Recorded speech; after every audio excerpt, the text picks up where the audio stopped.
And we're back. We have Alex Viada. Alex, this is very exciting. I'm stoked to have this conversation, and I'm sure a lot of people listening know of you or have heard you talk on other podcasts. But for people who aren't familiar, can you tell us a little bit about yourself? Sure. Yeah. First of all, really glad to be here. Thanks so much for the invites. Yeah. So I've been in the field 20, 25 years now. Been a coach. I do coaching, in-person coaching, do online coaching, do education. Most known for about 15 years ago, writing a lot of material on combining strength and endurance training and wrote a book called The Hybrid Athlete, which was meant to sort of encompass this whole training concept.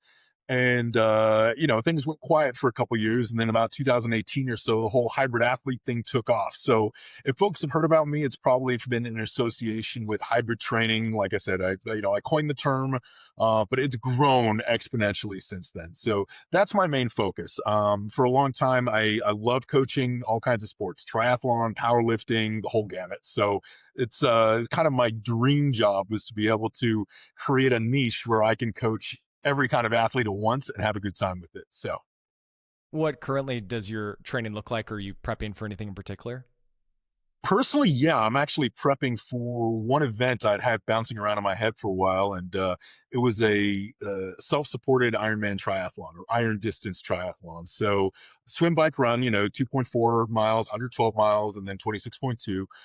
But I want to be carrying all the gear with me. So it's kind of a leave nothing behind, leave no trace, swimming with a raft, carrying all the gear, biking with all the gear on my back, and doing the run with the bike and everything else on a pack. To me, it's kind of a fun challenge. It's going to require a lot more, obviously, strength training, durability, and everything else than a normal triathlon. So it's just kind of a personal challenge I set for myself next year. So that's a lot of what I've been doing. Where's that race going to be based out of? So I'm actually going to be doing it right here in Idaho, likely in the Boise area. There's some great areas to ride around here, great areas to run. So I'm thinking about actually doing it partially as a fundraiser for some local organizations. They have a raptor sanctuary out here that I'd love to raise some money for. So that's going to be kind of the objective. Nice. Well, best of luck with that training. Thank you. Thank you. So you mentioned about 15 years ago, you started writing and talking about this topic, and you kind of coined the term hybrid athlete and hybrid training. And now upcoming, and a lot of the goal of this podcast is to talk about and hype up your upcoming book, but you have the ultimate hybrid athlete coming out in December, right before this episode comes out. I want to know about 10 or 15 years ago when you started thinking and talking and writing about this area, where were you in that period of your life? So that was really, really interesting because just as a bit of background, I was kind of an athlete, an athletic person all through high school. Really enjoyed playing different sports and feeling like I could do a little bit of everything. I did everything from boxing to football, played soccer, played tennis, did track, like did a lot of different things and generally felt capable. But, part of that whole, once again, jack of all trades sort of thing is when I went to college, I went to a Division I school, went to Duke. I wasn't good enough to really play on any of their teams. So everything fell off hard and I got completely out of shape, got back into it, got seriously into lifting right about as I graduated from my undergrad and got very into strength training for a long time. And I think what I started to miss in that strength training was if you rewind back to like the early mid 2000s, fitness wasn't quite the way it is today, even in terms of like hybrid training and even with like CrossFit and High Rocks and all those things being big. It was very much if you lifted, you were a lifter. Cardio was a bad word.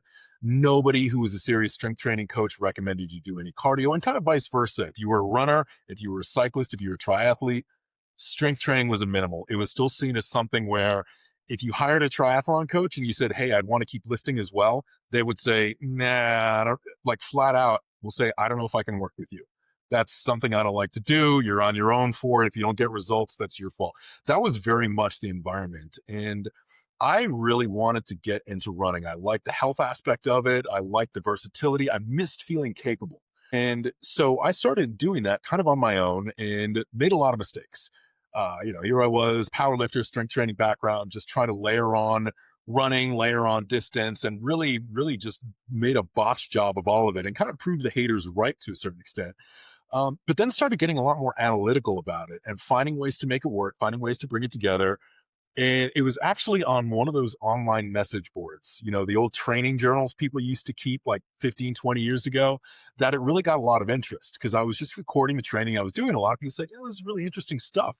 And the admin of the board at the time said, hey, would you mind writing some articles on this? Like, I would love to hear more about it. So at this point, I've been coaching for a couple years now, but mostly just very silent. I said, okay, this sounds interesting. Wrote a bunch of articles on it. They took off. It got word up to Juggernaut Training Systems, who said, hey, this is really interesting stuff. Would you be willing to make this into a book or write a book on it, like an ebook? So yeah, okay, that sounds cool. Took a lot of the articles, pulled the ideas together, put it in an ebook, was struggling to come up with a name, came up with the idea of hybrid to describe this, published it, and that was kind of that. And so that's where I was. It was very much still in the experimental phase. I've been doing this for a little while, had a lot of good ideas, a lot of theory, tried it out on myself, tried it out with some clients, but it was really sparse in terms of data at the time. So the first hybrid athlete was very much me saying like, hey, this can be done. Here's some basic rules behind it. Here's some basic best practices, but for the most part, I'm going to be a little light on specifics because we're still figuring it out. So that's kind of where I was. Yeah, you mentioned it's kind of light on data, and I know this new book is, and we'll dive into it later, but it's an evolved version of where your head's at, the updated literature, actual training programs. But when you were writing that first book and had those initial thoughts of how to formulate this idea of hybrid athlete and the general principles, looking back at it, or when you've reviewed the initial book, what are some things that either, maybe not that you cringe at, but things where you have definitely changed your mind on or have evolved your opinion over? So yeah, I used to think that they were very like one of the main things that I would talk about, and I've talked about through the years, is this idea of consolidating stressors. And it's basically this idea that stress, like your body doesn't care if you're doing lifting or cardio. What your body cares about is the underlying stress and the underlying recovery that's needed. So your leg muscles at the end of the day may not know if you're sprinting, running uphill, or doing walking lunges. Like to them, work is just work, and the variances are all in cycle rate and load and everything else. So the idea is that you break up strength training and endurance training into its component stressors and create your program based on those consolidated stressors. Like, for example, if you want to do trail running and powerlifting, well, you can condense your uphill hill sprints onto the same day as your hypertrophy leg day. And those stressors are going to overlap and therefore not interfere. And you can kind of do them all at once. So that was a lot of my perspective at the time. And I do think there's some quality to that. But over time, I realized that that doesn't actually matter quite as much as we thought. Because I started over the years taking a bigger picture, and we could talk about like where it is now, but I will say like overall, that's one of the things that I really thought was key at the time is put similar stressors together and the rest of the program is going to be easy. Like that's the big thing. I look back on that now and I go, that was a really simplistic way of looking at things that I can't really track with. How now, what is your pushback on it now, or why does it feel overly simplistic? It's overly simplistic, I think, and because I think a lot of people will probably agree with this, is that obviously all stressors aren't the same, and even if there's similar stressors, that may not consolidating them might not necessarily be the best idea. It may not be the best idea to absolutely hammer one system and one modality or one type of movement on one day, because that may leave you unable to complete the next 2 or 3 sessions. It may create a week where some days are very, very high quality, others are consistently low quality. And so for me, what's much more important now is being able to look ahead and say, okay, it doesn't really matter what order I hit things in or how often I hit them. What really matters is that on every single training day, I'm going to be recovered enough in the ways that matter to hit the target stimulus on that day. It doesn't matter if I did legs yesterday and I want to do hill sprints today. Are my legs capable of achieving the objective on my hill sprints today? If yes, great. If not, I may need to rethink things. So it's a much bigger picture way of looking at things. It's much more about analyzing critical workouts and what the needs are of each session and whether or not you can get them. Anything else, mistakes wise, or things you've evolved since that first book before we kind of dive into this new one? Yeah. So a lot of things in the first book too, like obviously I didn't have as much experience with, higher level endurance coaching. So a lot of my thoughts now, I've always had this idea of kind of a minimum effective dose plus one sort of thing. And that's been a lot more refined in the pretty much 10 plus years between the book. Cause I think, articles written in 2010, 2012 to 2025 now, like that's a lot of time. So I've spent a lot more time looking at the various adaptations to sub-threshold training, training at 94% of your threshold versus 100% of your threshold. And, what is the relative value of each and how much time do you need to spend in each zone? Strength training, the important not just of max effort and dynamic effort work, but also skill work, patterning, understanding the neurobiology of how the motor cortex works, how we learn movement, how we relearn movement, how contextual human learning is, and how important that makes managing fatigue.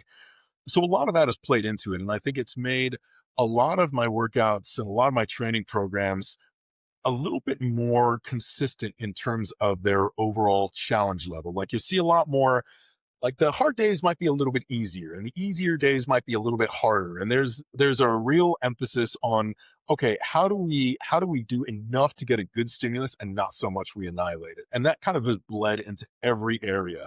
So I think a big part of it is just honestly being a better coach in each and looking at best practices from elite coaches who are by definition trying to do as much as possible at high quality and using those same principles in a lower volume program over. You saying making the hard days easier and the easier days a little bit harder. I've heard kind of the realm of the opposite of like make your hard days hard and your easy days easy. Can you discuss why you framed that hard, make it a little bit easier day, make it a little bit harder? Yeah, I think so. I used to be a huge advocate, for example, like I used to be a huge advocate of like zone two. Zone two is not done enough. Everyone needs to be doing zone two. But that was back in a day. It was obviously in an environment when everyone was going, oh, it's either hit training or nothing. Either you do hit and you do sprints or you do nothing. And I go, no. Like we got to do something too. But there's also the truism that a lot of these 80-20 rules of like 80% easy, 20% hard, or 85% easy, 15% hard, a lot of this is based on elite athletes who are doing 12 hours, 15 hours worth of work in a week anyway. If you're doing 3 to 4 hours worth of cardiovascular conditioning per week, you can probably do more than 80% of it, or sorry, probably do more than 15 to 20% of it hard. And so I think, but it has to be done intelligently. Hard doesn't just mean hard. Like there are a lot of programs that discuss, well, is hard VO2 max intensity? Is it threshold intensity? You look at a lot of stuff coming out from like the Norwegian camp and a lot of the Norwegian coaches who look at the value of doing work just under that lactate threshold and how much more work can be done, how much more high quality work can be done just under threshold versus at threshold. It's a little bit like lifting with 2 reps in reserve versus up to failure. Like, yes, training at threshold, lifting to failure is great return, but lifting to 1 to 2 reps in reserve or training at 95% of your threshold, you can do more productive work and the athlete is probably going to feel a little better recovered overall. So that's what I mean by doing your hard days a little bit easier.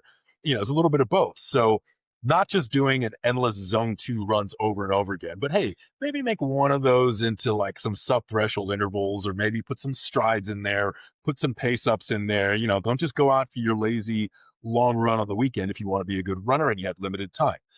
Conversely, don't just go, balls to the wall on every single hard workout, but learn to back off a little bit and potentially get more quality work done and recover better. Because you do a couple rounds of sub-threshold work, you come back the next day, your legs might still have enough in them to do a heavy leg workout, where if you had gone threshold the day before, you might be tanked. So, Do you have to that point of like getting tanked or being super fatigued with certain training sessions? Do you have general heuristics of I don't typically program these things back to back or within the same day or within repeat days? Or do you find like a lot of athletes, individuals have quite a different response in what is yeah, fatiguing for them, what is limiting, and it has to be very person oriented? that's a huge thing. Also, talking about differences now is that there really are no hard and fast rules. It's I have some people who, based on training age, based on mechanics, based on, everybody, depending on your background, like some people are able to put so much into sets of barbell squats that their legs are physically crippled for the next 3 days. Other people may find that because of mechanics, because of lifting experience, whatever else, their legs might actually feel okay. It might be their lower back that's sore. And that's not even talking about form issues. That's just how they're built. And so the prescription from one of these guys to the next is going to be very different the next day. You have to look at a lot of individual recovery. So I think overall, the emphasis now with the hybrid athlete program is less saying there are fixed rules and more saying, okay, what we want to give you are the tools to look at your athletes and determine what's best for them rather than saying, okay, here's a hybrid program. Because one of the things I say now is you really need to evolve your program into a hybrid program. You don't just throw one at an athlete and say, here's a perfect program. Say, okay, here's your current program. Here's what you do. Here's what we want you to do. Here's how we bridge the gap between the two programs over the next 8 to 12 weeks. And that, I think, is just generally good programming as a whole. Even if someone's not transitioning to a hybrid related program, just knowing the iterations and trial and error that comes with day to day, week to week, month to month, year over year adjustments to a plan, that's just good coaching and programming as a whole, iterating it to what that person needs at that time and pulling back on what they don't. Yeah, and it's funny too because a lot of this seems very, very intuitive, but people also do like rules. And they like to know, like, okay, how many hours should I leave between this workout? And like, what are it's funny because you say, okay, well, best practices in all these cases, they don't even apply to a majority of athletes. They apply to a plurality of athletes if we're lucky. Like 30% of athletes do best with this, 25% do best with this, 20, and it's really all about being able to read your athletes and read and interpret what they're trying to tell you physically. Let's dive into The Ultimate Hybrid Athlete, the new book that's coming out. What was really your goal with this updated version of the book, and where are you now in what the priorities were with accomplishing what you want from this new book? Yeah, so much of the goal was, and the way the idea evolved was people were asking for a hard copy of the first one for quite literally a decade. And it gotten to the point where I go, okay, like I could try to self-publish a hard copy and all that, but there are more areas that I would want to change than keep the same. And the things I thought were important then are not the things I think are important now. Like what I really think is I'm no longer trying to convince people that this hybrid athlete thing is possible. Like I'm much more interested in telling people how to do it. And I think back when I was trying to convince people it was possible, a lot of the simpler recommendations sort of made sense because people would go, okay, a percentage of people would try these things out and say, okay, that kind of works. But now it's what I wanted to do was I wanted to say, okay, the most important thing to be able to program and create hybrid programs is to have enough of a working knowledge of high level strength training and high level endurance training to be able to know why you're doing something, to be able to be very deliberate about what each workout is meant to accomplish, to be able to understand the difference between doing skill work for strength training and doing explosive work, dynamic effort work.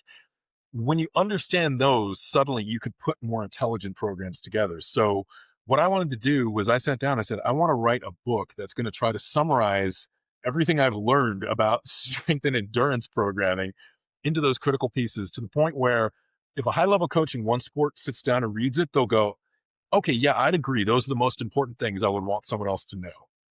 And so that way, any coach coming in who knew one sport or two sports or three sports could have the confidence to then say, okay, the stuff that I'm learning in the other sports here is equally high quality. I can follow these best practices and have the confidence to put together a hybrid. What chapter or section or topic was the most challenging to complete? Yeah, I think the hardest thing was the anatomy and physiology section. And I will say because like it's really, really tempting because my whole idea and the way I like to teach is to break things down into like the why we do. Like why do we do certain kinds of endurance training? What is happening on a physiological level? And like understanding the physiological adaptations helps you understand why you're doing that workout, which then helps you understand how to build a workout like that from scratch. Like to me, that's always the thing. Like you build it from the bottom up. You can go so far down on the bottom up that you're like, I remember I started writing down to write that section and I was getting into this entire long, I was like, okay, I'm going to start with the cardiovascular system. Boy, before we get that, I need to explain how cells are built. And I'm going here and I'm drawing diagrams of like cells and talking about the Golgi apparatus and things like that. And I'm going, okay, this is too much detail. And I had written something like 18 or 19 pages and it was just getting mired down in the details. And I finally went, you know what? This is too fundamental. And one of the hardest things to do is to, again, break down and say, okay, what is actually important for people to know about the body systems? What is important to know about the heart? in a way that's informative, but not like insultingly simple. And that's one of the hardest things because I realized like that it's going to be a wide variety of people reading this book. Some people will know advanced biochemistry, and other people will have no experience other than like high school biology. So it's important to be able to put things to describe the important parts of a complex system, to be able to like use a proper analogy to make it simple without being incorrect, because the simpler analogies are, the more quickly they fall apart. And putting all that together, especially for the body systems, was by far the most challenging, because it was knowing how to stay simple and stay focused, which is always like the hardest thing. I was asked to do a 30-minute presentation the other day on hybrid training, and I realized like I couldn't do it. But you give me 4 hours to speak on hybrid training, easy, easy. Could do that. I could do that right now. You could tell me 4 hours, I could speak about hybrid training for 4 hours. But tell me to condense it in 20, 30 minutes, I will sit here not knowing where to even start. So that's the hardest thing.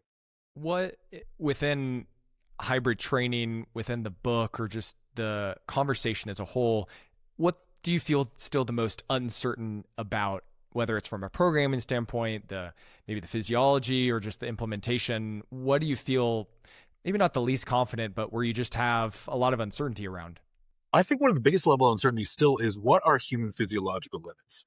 Because I know a lot of the data we have on extremely high performers, and a lot of the data that's based on high performance, like we look at, like for example, in cycling, we can look at power charts to look at theoretical maximum FTPs and maximum performances, and VO2 max, and you can look at maximum power outputs. It's down to a science where you can identify with like 97% accuracy if a cyclist is doping based on their performance on a given climb.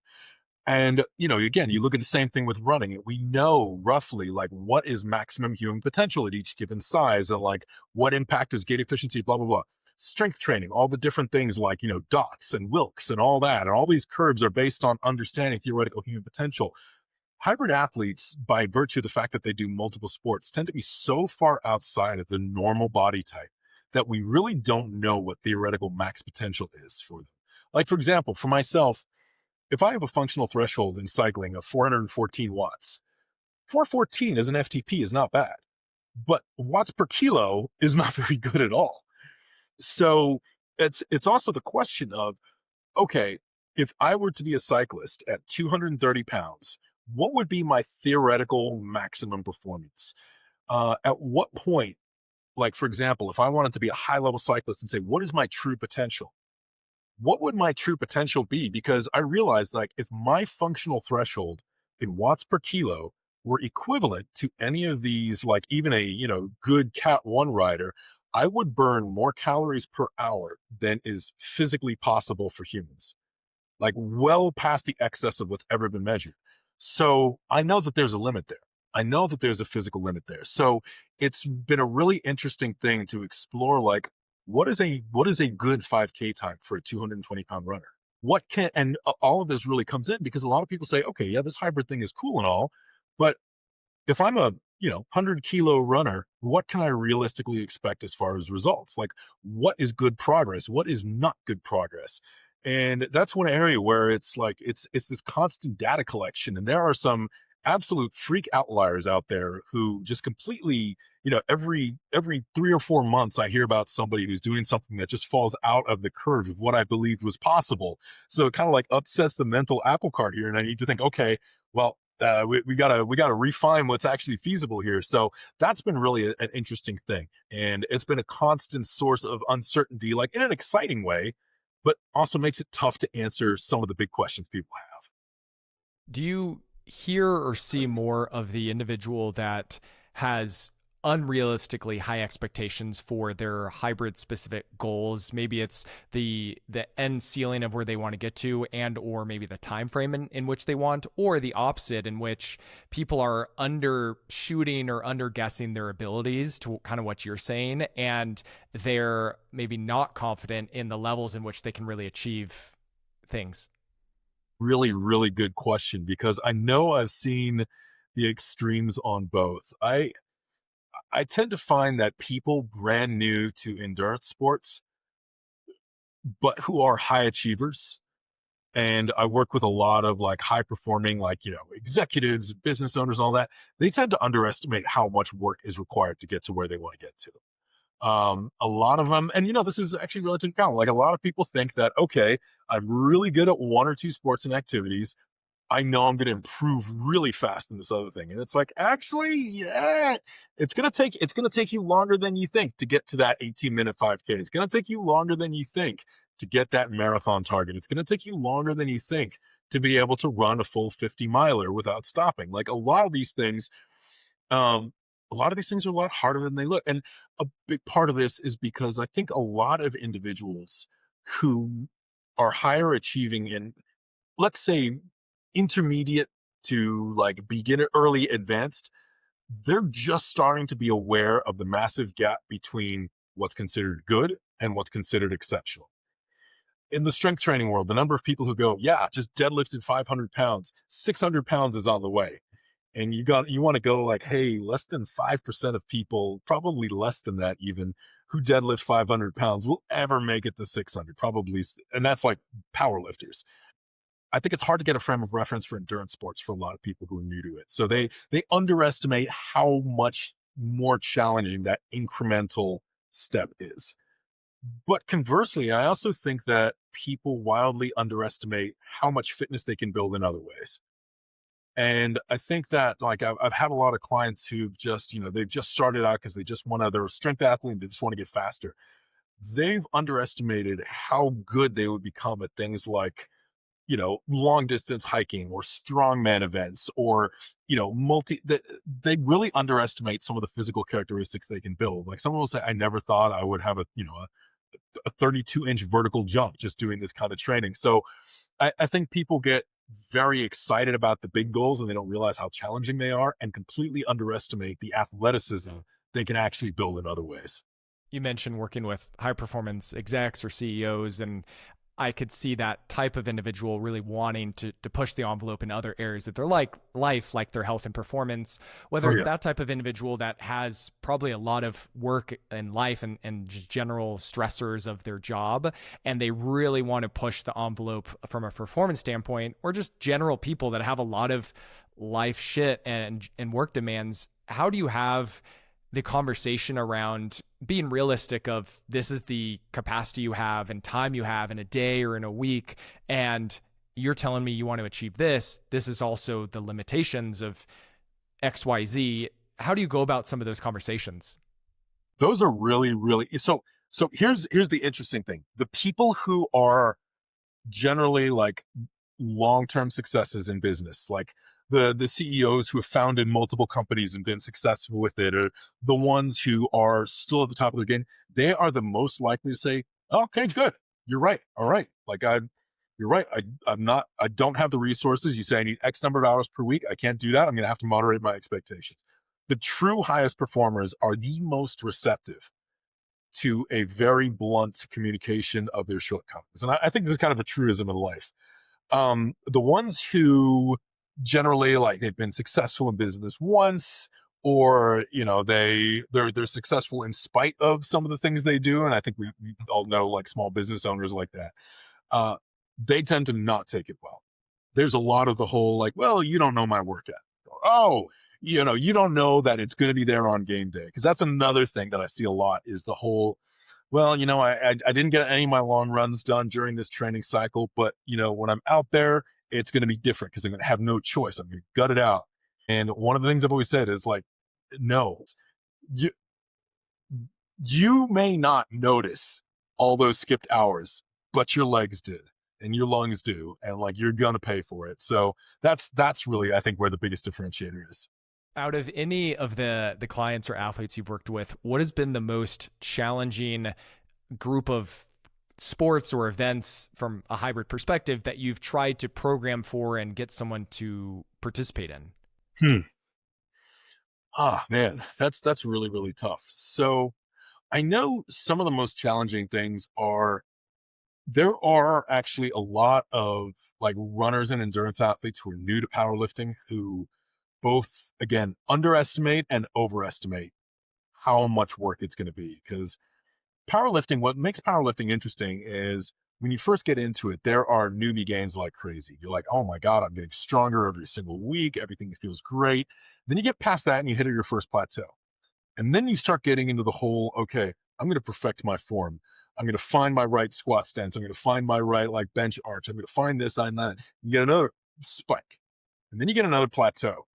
And it gets to that point when it really becomes a grind that I think, especially like I said, like a lot of endurance athletes who I point them out because they're likely not as willing to gain a weight class or go up a weight class.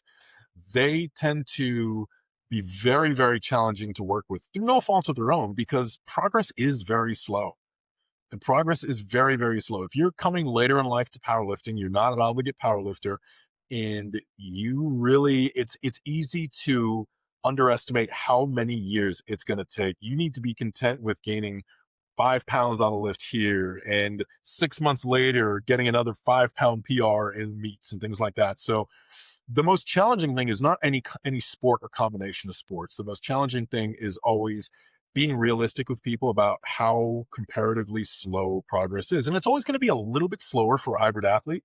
But again, because you can't just have the luxury to say, maybe I'll go up a weight class or like cut back down, or, you're always going to go into your leg day or your deadlift day with a little bit of extra fatigue. So little things like that. But yeah, always found that it's keeping people dedicated to doing the boring work when there's no immediate payoff.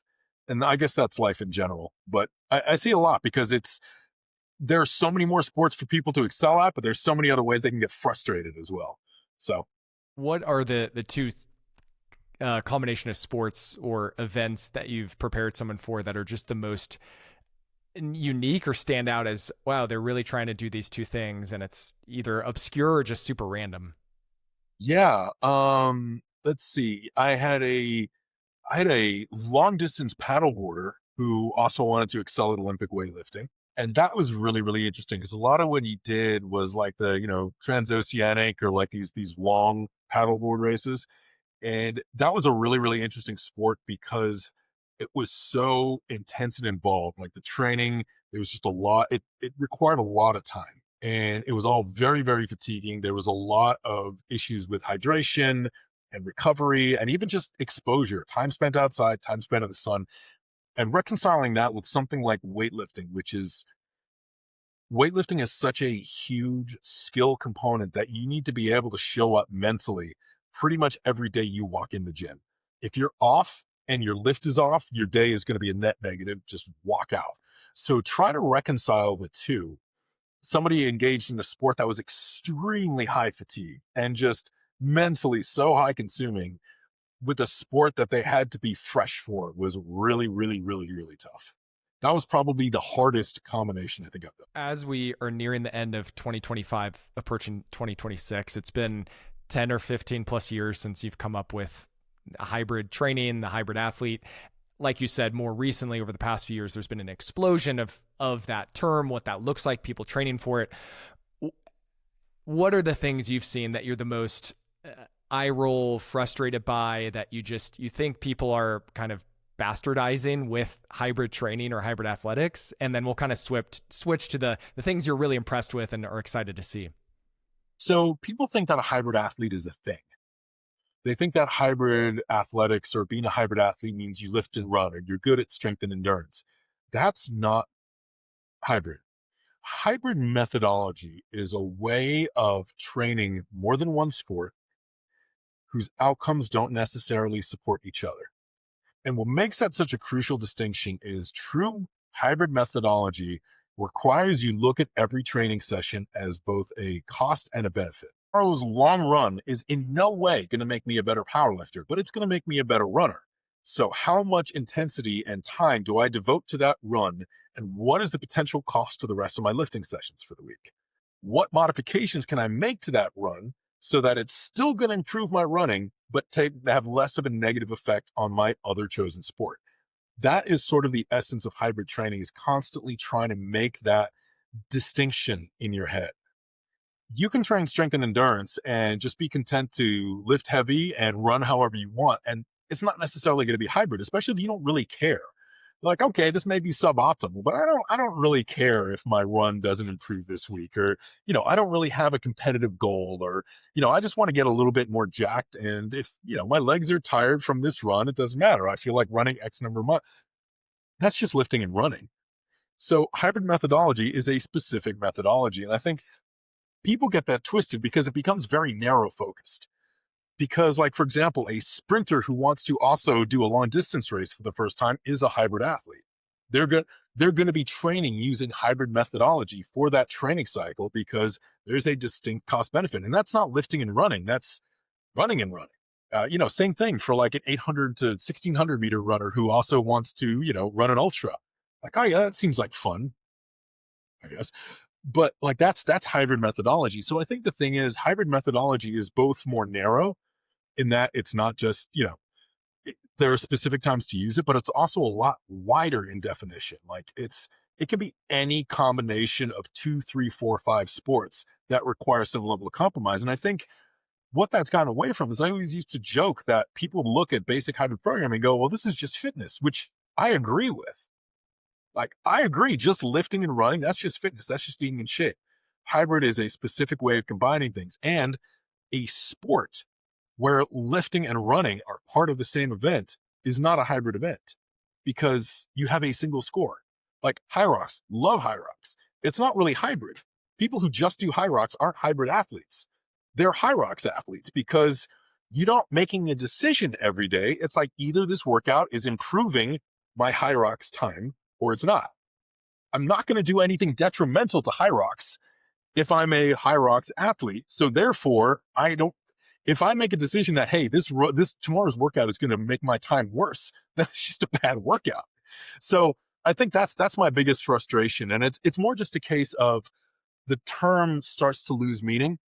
And I think people forget that it's meant to be a tool, and it's meant to be a powerful programming methodology that helps you do more things. It's not just lifting and running. Would the decathlon or decathletes be like the OG hybrid event? Yeah, and you can almost argue, well, it's not hybrid since there's a final score at the end of the day. And it's true, actually. Like in decathlon, there's even a thought that there's a very, very carefully planned science out to how much time to spend on each event. Like there are a lot of people who still say, hey, like some of the sprint events and all that are overweighted in terms of the time because, the overall score is based on records and based on percentages, and the split is carefully broken down to, okay, here's how much explosive work is being done, and here's how much. So there's a very, very careful management of how much time is spent on each one. And most decathletes who work with good coaches or good teams know that, hey, if I spend my time working on this season, this is going to give me the best improvement for my time. But to another extent, I will say yes, because fundamentally, even inherent in that, it is 10 sports. You're making that decision every time. So they're not training the most ideal way for any sort of long distance training. Most of them just end up doing 400 meter repeats as almost the entirety of their run training, and, kind of hoping that holds them together for the longer distance stuff. So there is some of that. And, one of the things I always joke is there are people who say, oh, well, hybrid athletes is just a good way to be mediocre at everything. And, to that, I always point out, like, first of all, your average Olympic gold medalist decathlete, average gold medalist isn't really a thing, but your Olympic gold medalist decathlete would actually be outperformed in a competition at any one event by the best high schooler in the country. And that's a fact. I mean, you look at high school records and they're better than decathlon times, decathlon numbers for anything, sometimes by a pretty big margin. So does that mean decathletes are good athletes? Or is the fact that they are so versatile in and of itself a good measure of athleticism? So, there you go.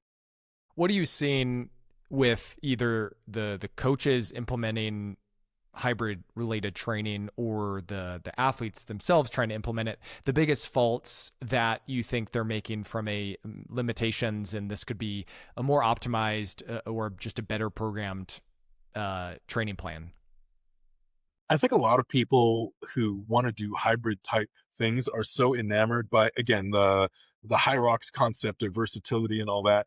That's so much hybrid training now that I see, quote unquote, hybrid is based around, let's train for these supposed hybrid events. So you'll have people just doing endless metcons and endless circuits of unrelated things.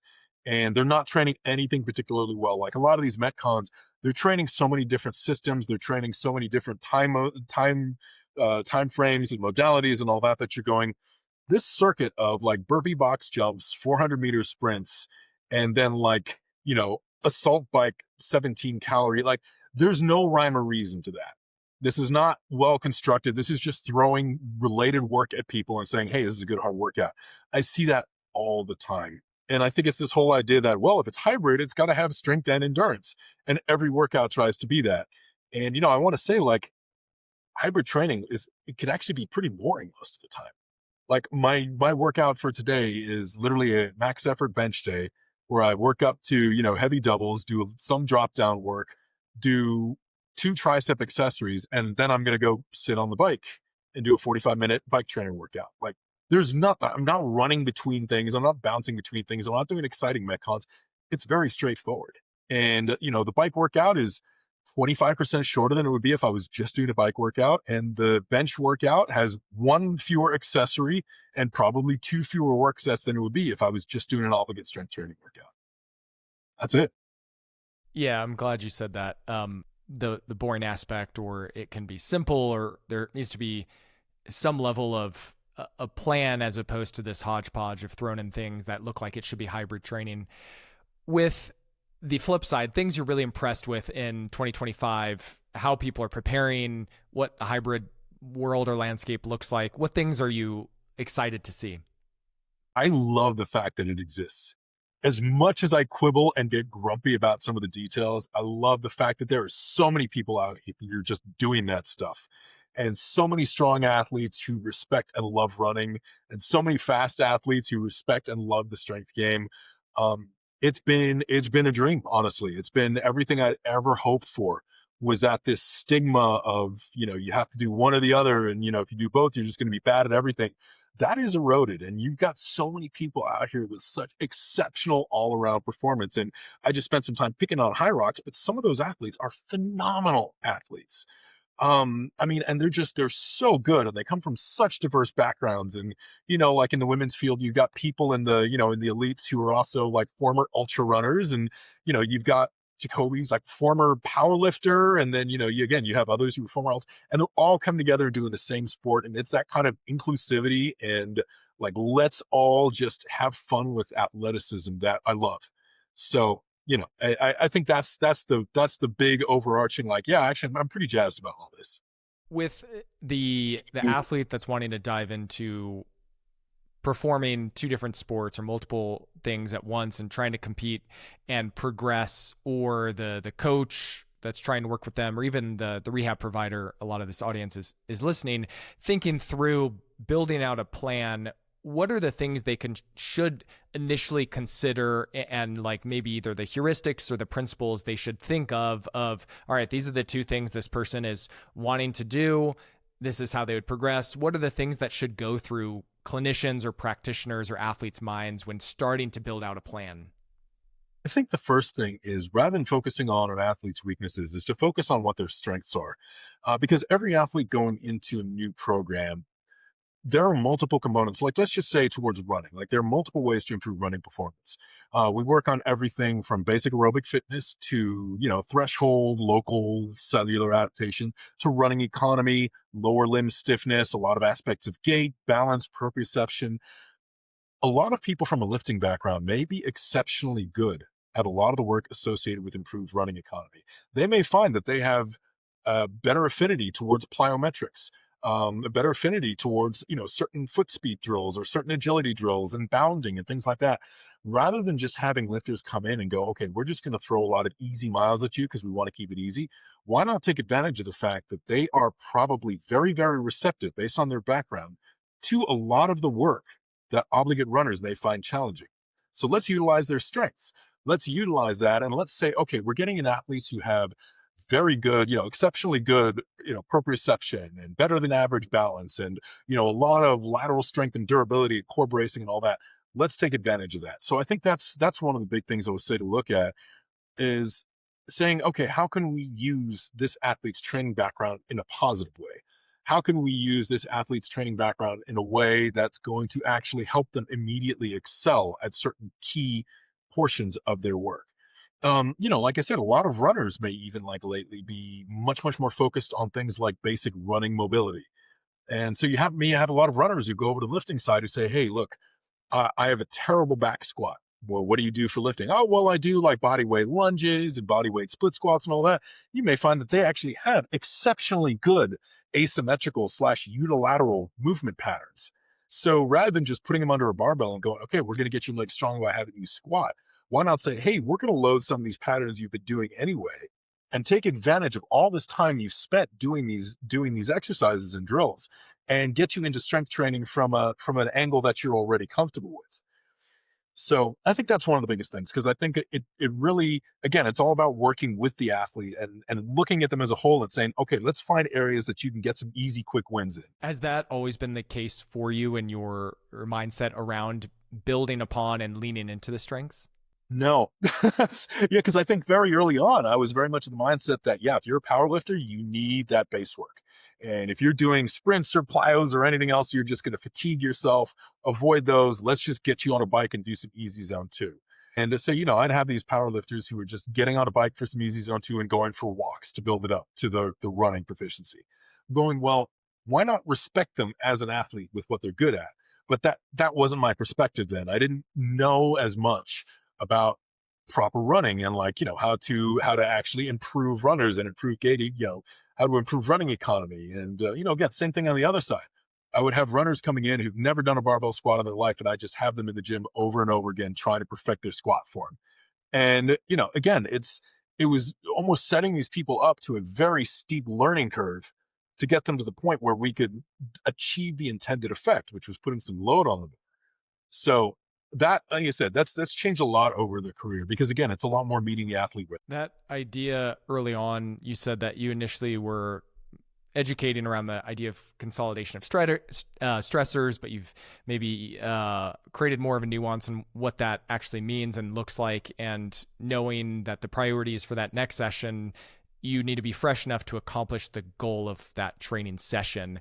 That is also, I think, inherently meaning there's going to be some level of fatigue that's going to accumulate throughout a training cycle, a training week. How much fatigue are you comfortable with, and how much of a performance deficit or decrement are you willing to have in these hybrid scenarios? Yeah, that's a good question, because there is always going to be a little fatigue. There is always going to be a little deficit. But the argument is that a properly constructed program is not going to have so much that it's going to completely mask any sort of progress. If the fatigue is such that they can't hit a sufficient stimulus, then something is wrong. If they want to go out and do their threshold session and they're like, hey, I just can't hit any of those paces, I can't get my heart rate up, my legs are sore. Obviously, like, rather than sitting back and saying, well, you're going to be sore, so that's okay. It's going, no, no, wait, something is actually wrong.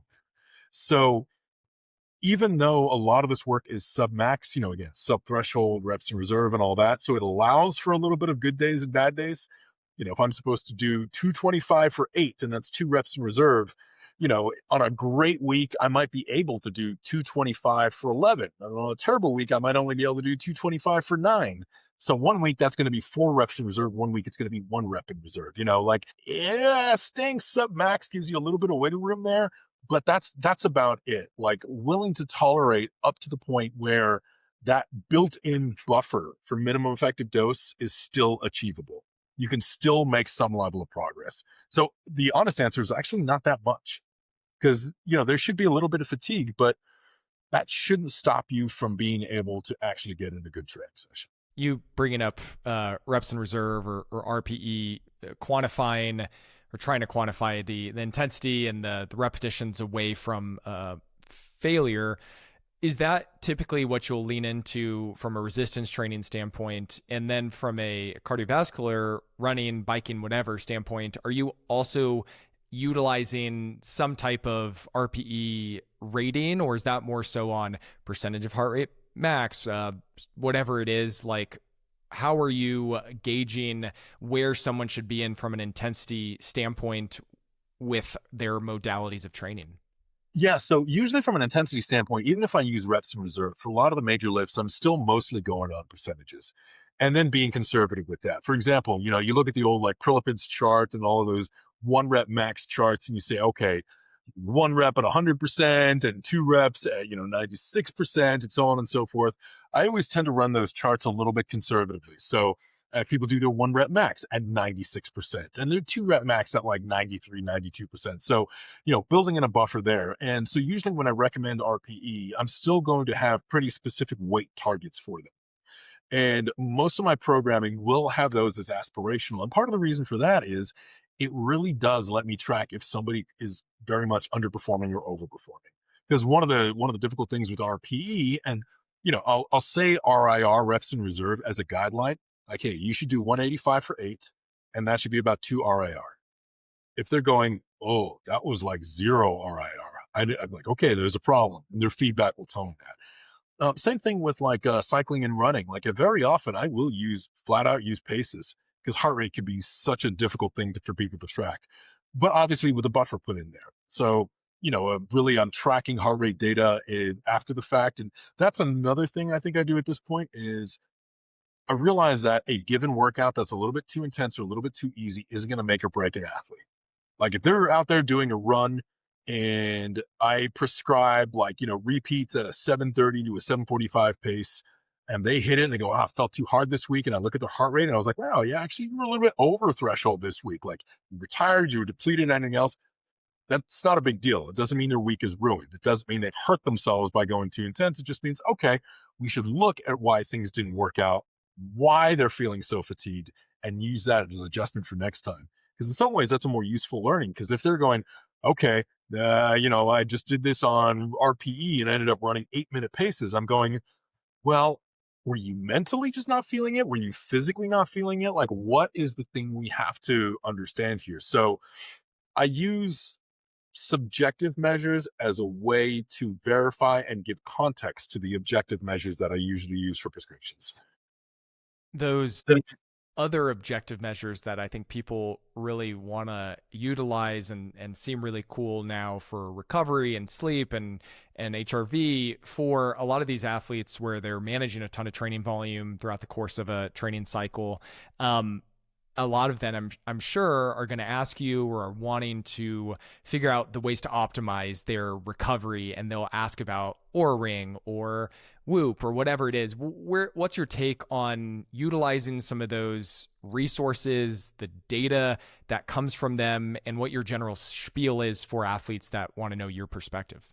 Yeah, like I think a lot of those tools can be useful, but to me, they're still not getting quite the full picture. Like, for example, for heart rate variability, like if you look at heart rate variability in a clinical setting, it's not just looking at the beat to beat variability, it's actually looking at the frequency of peaks and troughs in HRV over the course of the day. That, high frequency variations, low frequency variations. You're not just looking at HRV every morning and saying, okay, well, it's going higher, it's going down.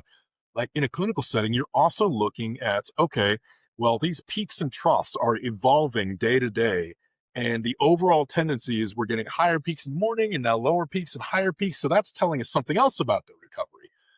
A lot of HRV devices that people wear don't do that. They just do the moment to moment. And so I think they're missing a part of the context. And I think what's interesting about that is a lot of the high frequency and low frequency variations and interpretations can show a lot of other things because they show outliers. Like, for example, sometimes when people have a very hard workout, their HRV may actually shoot up overnight. And that's because their system essentially goes, and I'm sure you know more about this than I do, but it's very much a very strong parasympathetic reaction, a very strong parasympathetic response, and it can show a lot of the signs of a higher HRV, but it's still associated with higher workload. And so there are a lot of other things that can come in that can sometimes make these things a little bit, if not inaccurate, they can sometimes override common sense. And I think that's really tough because if you go out for a run and your HRV is telling you, or like, it says, well, your HRV was terrible and this run is terrible so far, you're going to feel like this run is terrible and you're not going to be able to get past it. So with a lot of these devices, I'm like, look, track them by all means, but still, like for some of my athletes, I have them do a weekly survey, like the Rest Q, and there are a couple of other surveys that I use. And I usually track those at the gold standard. And so I know it's a bit strange because I say, okay, well, I do objective measures for like paces and weights, but subjective measures for recovery. But subjective measures are so many more variables to account for. And I'm like, okay, let's since this is so much going on here, let's let this be subjective perspective and objective correction. Whereas something that's a little more precise, like a running pace, will let this be objective prescription and subjective interpretation of it. You said it was the rest Q. Is that one of the surveys you'll give them? Yeah. What does that look like? It's actually there are a couple different variants of it. So if you look up rest Q, there's like the rest Q like 37 and 50 and 60, and they're basically just survey questions that will say like, some of them are set up as a like 1 to 5, like extremely like strongly disagree to strongly agree, and a lot of them are very subjective, like today I felt motivated to get out of bed, or like today I feel like I'm, excited to go do my training. And it's a series of questions like that that track so remarkably closely with underlying performance that it's still like very much, they say, well, HRV in this case was just as good as survey, or almost as good as the survey responses, because the survey responses track so closely with performance. So the REST Q is one of the ones that's typically used, and it's an acronym, REST-Q, is consistently used in a lot of these studies as this comparator. As we get closer to an hour, Alex, I want to respect your time. This episode is going to come out either the day of your publication of the book, December 2nd, or the week previously. Is there anything else that you really want our listeners to know that are considering the book that you want to touch on before we close things out? Main things that I'm most excited about in this one is just the programs, because I really tried to make them mix and match.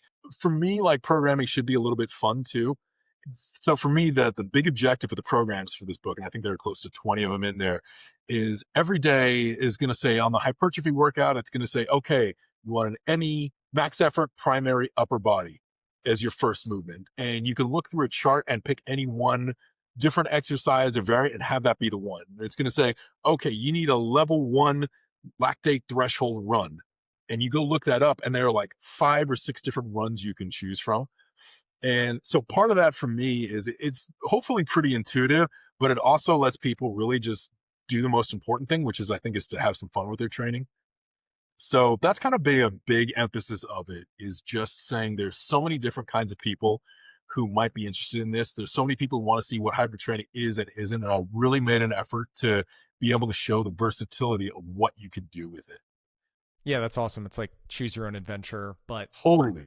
Which, by the way, I used to love those books. Actually, I would like to point out that I have original choose your own adventure books right here.